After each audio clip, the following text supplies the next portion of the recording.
Hi guys, this is lesson 9.1, starting chapter 9, and it is called Graphing Quadratic Functions. We're going to cover some words today, some vocabulary, and we are going to talk about graphing these equations.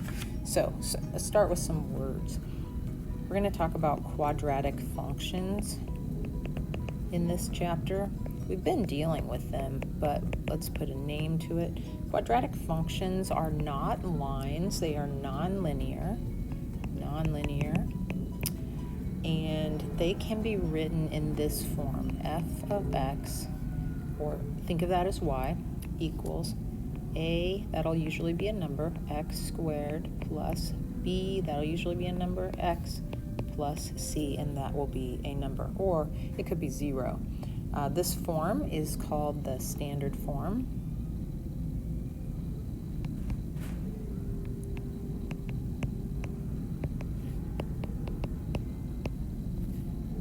Let's go ahead and just give that a highlight because that's a vocabulary word as well.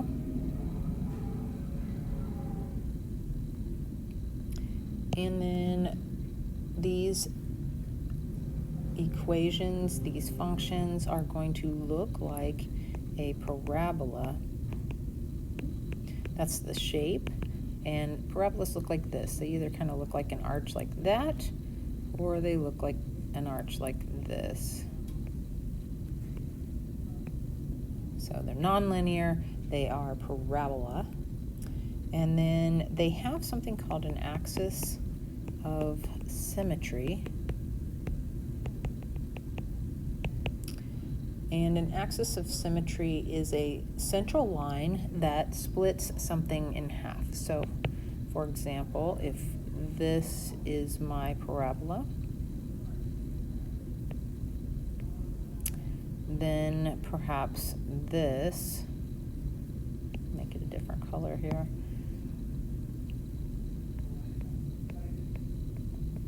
could be my axis of symmetry.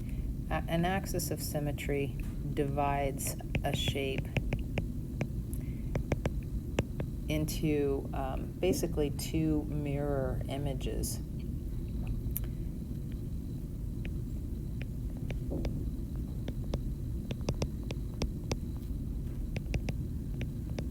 You can think of a line going down the center of your face, creating two mirrored halves of your face where you have one eye on each side, half a nose on each side, half a mouth on each side. Typically, if you think about this as like a folding line in a piece of paper, if you fold this, if this is the line and you fold it, then your shape will touch. It will match up. If you ever did a little paint art project when you were little where you took a piece of paper, you folded it in half, and then you squirted some paint, and then you folded it back up, squished it together, and then opened it back out, and it looked something like a butterfly because it had created the same colors on both sides of the paper. That would be an illustration of the fold in the paper would be the axis of symmetry. Okay, we also have a vertex, and that's just going to be the point. Let's go ahead and grab something a little brighter. The vertex is going to be right here. It is the point where your axis of symmetry intersects. And we are going to actually call that vertex, let's just stay with this color, a maximum if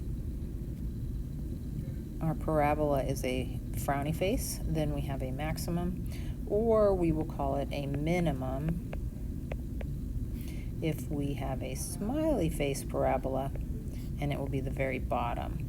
So notice maximum would be the high place, the minimum would be the low place. You're not going to have both, just one or the other.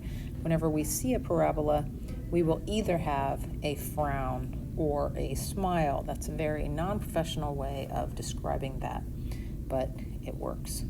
Okay, let's talk about the graph of a parabola. So this example This is example 1. Says use a table of values to graph this. Y equals 3x squared plus 6x minus 4. And they just want us to create a little table of values so that we can plot points. We have x's and we have y's. And so if I were to plug in numbers here, if x was 1, then I have to do this math here. 3 times 1 squared plus 6 times 1 minus 4. And I'm certainly okay with using a calculator for this. Alex will sometimes let you use one, sometimes not. 3 times 1 squared is 3, plus 6 times 1 minus 4. We have 9 minus 4, or 5 here, 5. And then if I plugged in 0, I would get 3 times 0 squared plus 6 times 0 minus 4, and that's just going to get me a negative 4. This is an interesting point, so you can kind of think about this one, keep this one in mind, noticing that that number is there, right? I will talk about y in just a few minutes. If I plug in negative 1, then watch out if you're putting this in a calculator, put parentheses around this, just like this. This is where, right there is where most people make a mistake, because if you type this, let me see, I'll show you. If you were to type this in your calculator, you're going to get a negative 1, because the calculator thinks that it is a negative 1 squared, or this. It's squaring the 1 and then putting the negative on it, or multiplying it times negative 1. But if you type this in your calculator, you'll get a positive 1, because it is doing this, negative 1 times negative 1 equals a positive 1. And so be careful, both in your thought process and in what you're doing with the calculator, because that number right here is going to become positive every time. So if 3 times 1 is 3, plus negative 6 is negative 3, minus 4 is negative 7. And here's a couple other numbers. Negative 2 plugging in gives me a negative 4, and negative 3 gives me a 5. And then I go to graph this, and let's see here. And let's see, I do have some negative stuff going on. Okay, this is my x-axis, this is my y-axis. I'll go ahead and change colors so you can see this. 1 and 5 is right there. 0 and negative 4 is right there. Notice that that is the y-intercept. We are always going to see that as this number, we call that C, is going to tell us where the y-intercept is, crosses the y-axis. Okay, we have negative 1 and negative 7. We have negative 2 and negative 4. We have negative 3 and positive 5. All right, now notice what's happening. We have kind of found a middle point where our graph is. I don't know if I can make this neat or not. Maybe, almost.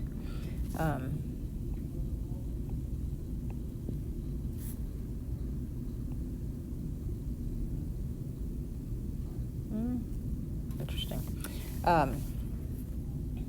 That's going to go on forever that way and that way. But notice how we got to a certain point and then it started repeating itself about on that negative 1 and negative 7 there. Negative 1, negative 7 appears to be the vertex of this. And then if we wanted, we could see an axis of symmetry talking about our vocabulary here. This would be an axis of symmetry. Goes straight up and down through the middle of our parabola. And this is a frowning parabola. It has a minimum. What else could we say about this? Yeah, I think those are all the words that we used. Let's talk about domain and range before we leave this. Domain is what can X be? So if I look at X, I'm looking to the left and to the right, and I notice that my parabola is going to keep getting wider in both directions forever, and so X is going to be all real numbers. Then let's talk about range. Range always refers to what is Y. In fact, I'll just switch colors here so we can switch the way we're thinking. And what you're going to do is you're going to shift your thinking up and down instead of left and right. And we notice that although our graph is going to keep going upwards forever, it does not keep going downwards forever. It stops at the vertex. And so we have a minimum point at which our Y is going to get to. And so we're going to say, for domain, Y is always going to be greater than or equal to -7. And that's how we're going to explain. Whoops, I just wrote that in the wrong place. Forgive me.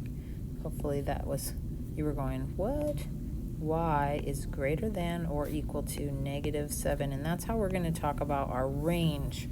Okay, domain is all real numbers, but the range has a minimum value. All right, let's look at something else here. The book actually has a graph drawn for us, so let me just go ahead and draw this too.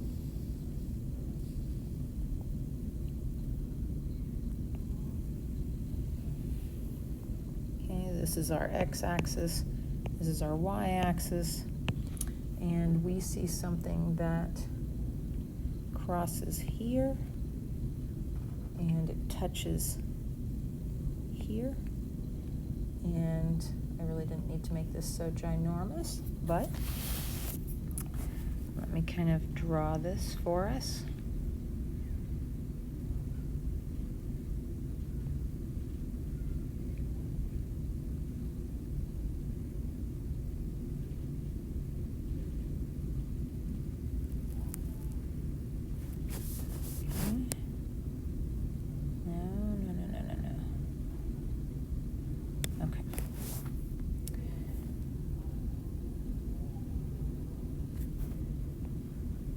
All right, that's not perfect, but we want to answer some questions. So where is the vertex? The vertex is right here. The vertex is at -1 and 0.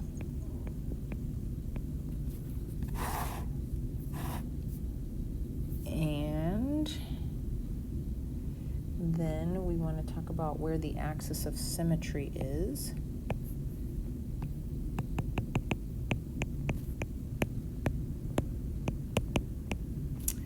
And it is going to go right through the vertex every time, just like that.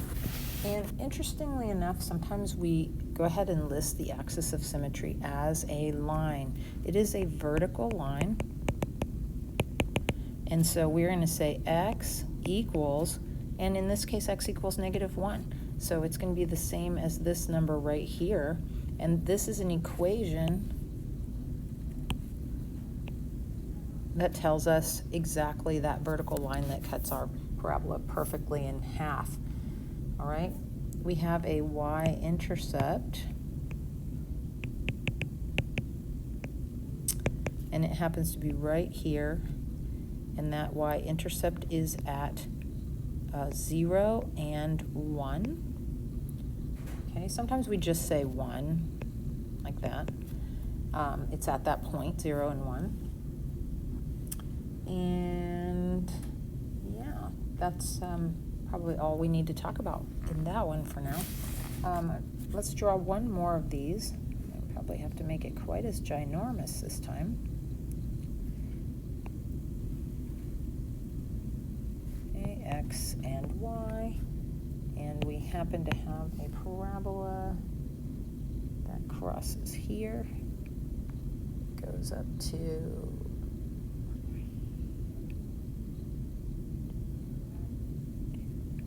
there, and so it's going to come down here. It looks like this.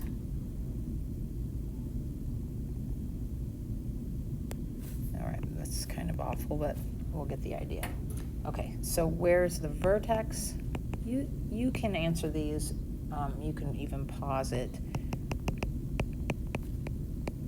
the axis of symmetry and the y-intercept.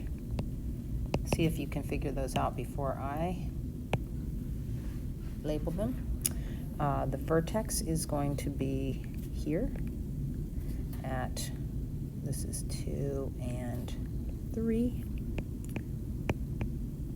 The axis of symmetry is this.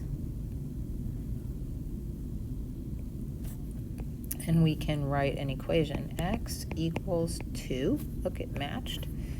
It always does. And the y-intercept is here. And we will say the y-intercept is at -1. Or if we want to label that point, 0 and -1. All right. Very good. All right, let's move on to the next example. Those two graphs were example 2 if I didn't label them. Example 3, and it says find the vertex, the equation of the axis of symmetry, and the y-intercept. Looking at this, y equals 2x squared plus 4x minus 3. All right, so there's a nifty little trick that you can use when you're looking at an equation, and our equation for the axis of symmetry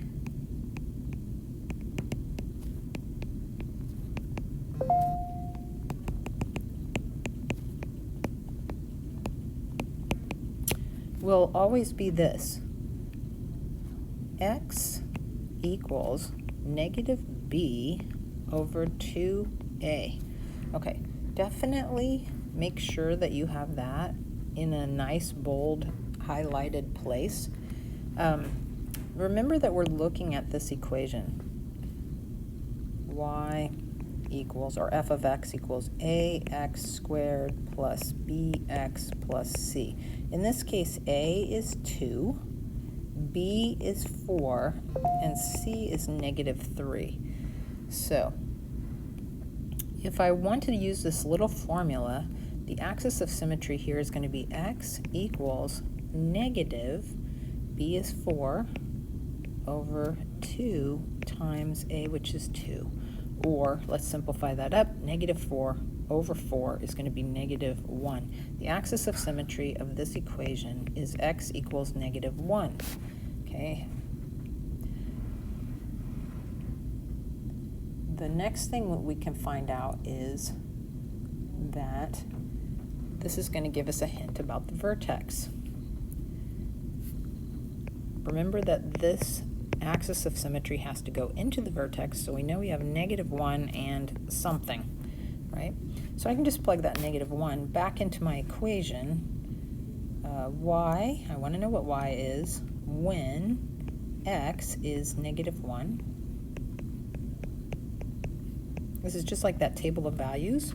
I want to know what y is when x is negative 1.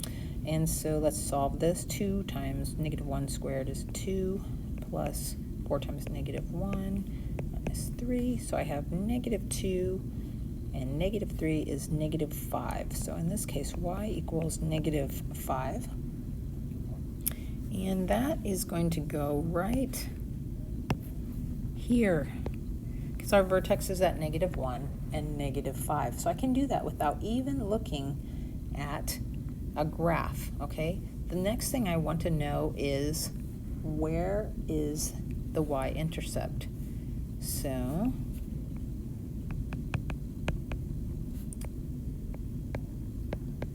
the y-intercept is going to be where x equals 0. X is always going to equal 0 at the y-intercept. And here's a trick. We don't really, well, let's just do it.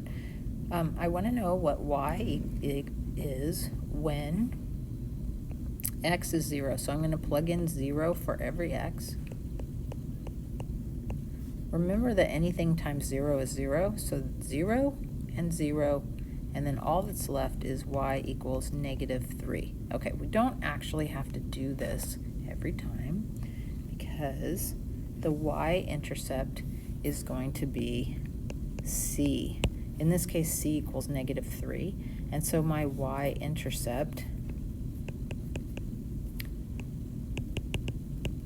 is going to be negative 3. And we know that that point happens where x is 0.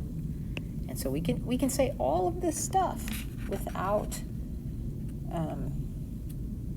without even graphing this. It'd be kind of fun to graph it. So let me just pop over to Desmos and type it in.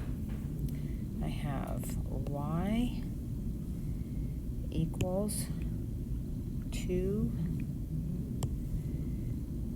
squared plus 4x minus, watch what happens to this graph. Interesting, huh? It just dropped right down there. So here's my equation. Here's my parabola. And you can see that the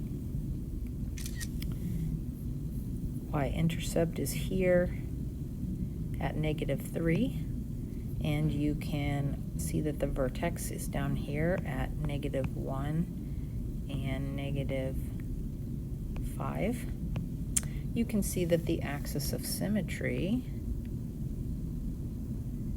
is going to be x equals negative 1.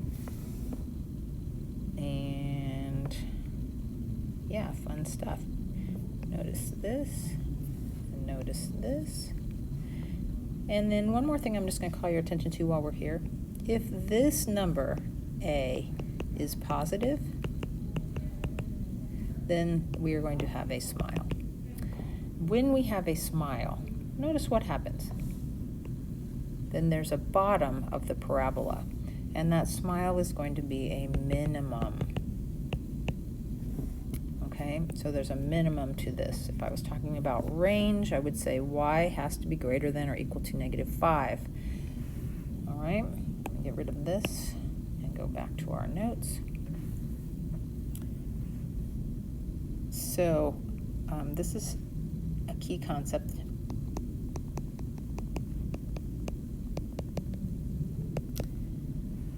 If I have a smile, this is how I remember it, then I will have a minimum.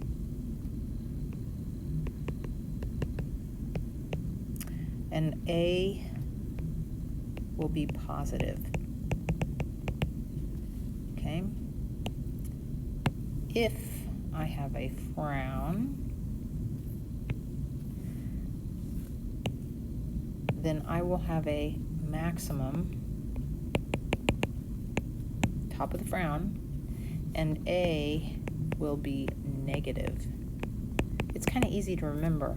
Frown equals negative, And then you think about that frown, and you can see that there's a top of the frown, which will give you the maximum. A smile is positive, right? And if we imagine the smile, there's actually a bottom to that, and there's a minimum. So we're looking at the A number. What do I mean by the A number? AX squared plus BX plus C. We're looking at the leading coefficient.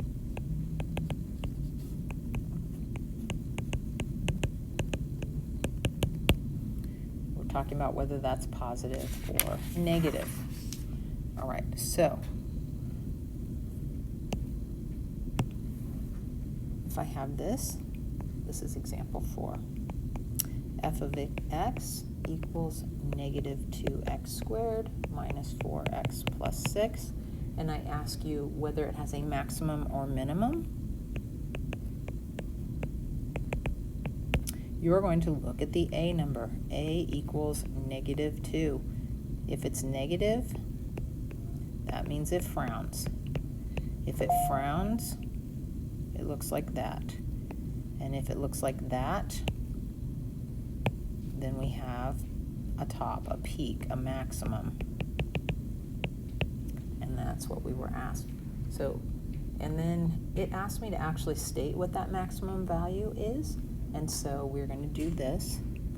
Negative b over 2a. This is just memorize it. Negative b over 2a. Say it every time you write it.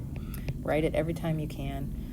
In this case, b is negative 4. So I'm going to have a negative 4.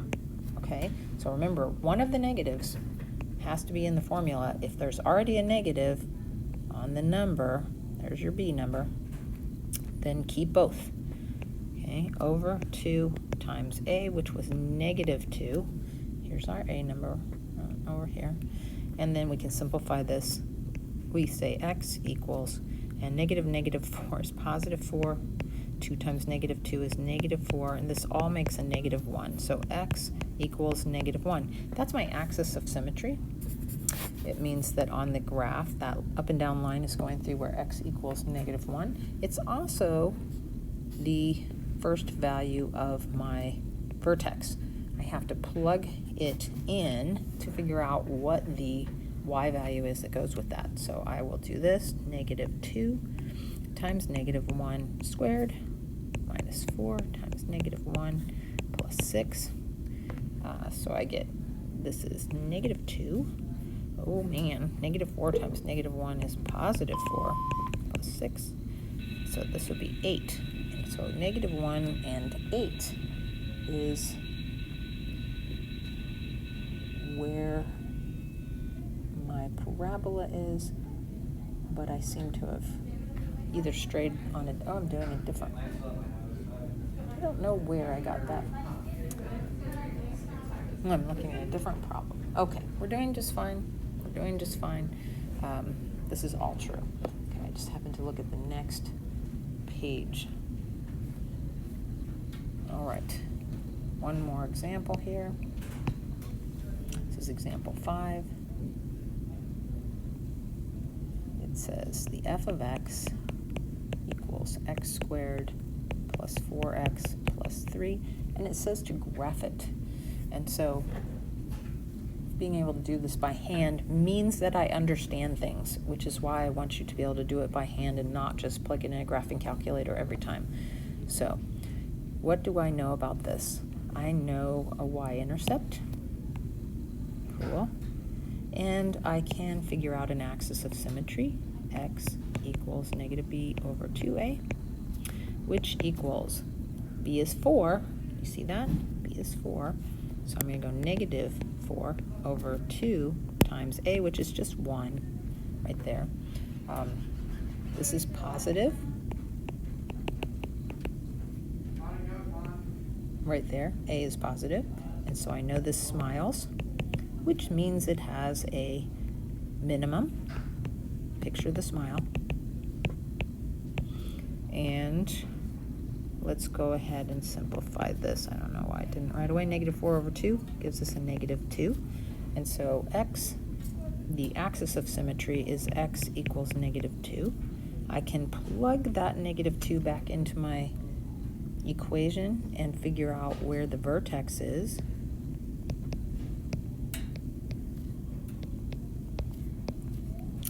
I'm going to go -2 squared plus 4 times -2 plus 3. This is 4 plus -8 plus 3. So -4 and 3 gives me a -1. So let's just graph this. These are just things that we need to know when we see these graphs. There's x, there's y. So my vertex is at -2. Let me get a different color. -2 and -1. So there's our vertex. Okay. The y-intercept is +3. 1, 2, 3. So I'm just going to put that point on there. And I know this whole thing's going to be very symmetric. Let's go ahead and I'll show you where the axis of symmetry is at x equals -2. So there's the center line of our whole parabola. And then if you want more points, you can know that they're going to mirror exactly across like that. So let's just connect our parabola. And there we go. We can go over to Desmos and see how we did. How do I get back? Nope, didn't really want to do that. I just kind of wanted to get rid of that guy.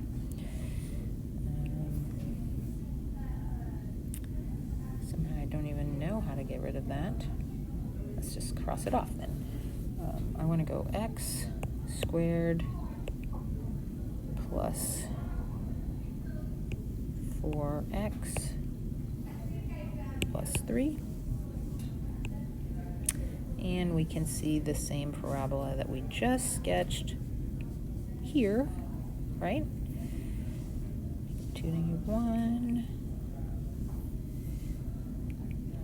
There's our, look at the vertex, look at the smile, look at the y-intercept. And in this case, we can actually see the roots. They're nice roots, which means we could have factored this. If I'm looking at this, I just like to know everything I can know about a parabola. In this case, I had factors of 3 that add up to be 4, and so I would have said, let's see, let me get something better to write with here. I would have said x plus 3 and x plus 1. That's how it would factor. And so if I had gone x plus 3 equals 0 and solved that, I get -3 and -1. Here's our -3 root, our -1 root. Here's our vertex, here's our y-intercept, here's our axis of symmetry. So much we can know. It's awesome. Okay, going back here. And lots of things that we can sum up, and there's an awesome real-life example. I'm just going to refer you to the book. Instead of taking up time, there's a nice little graph or chart of things that we're looking at on page 549, and then there's a football real-life example actually involving cheerleaders on page 548. I'm going to wrap up for now and let you just do your work and practice in Alex.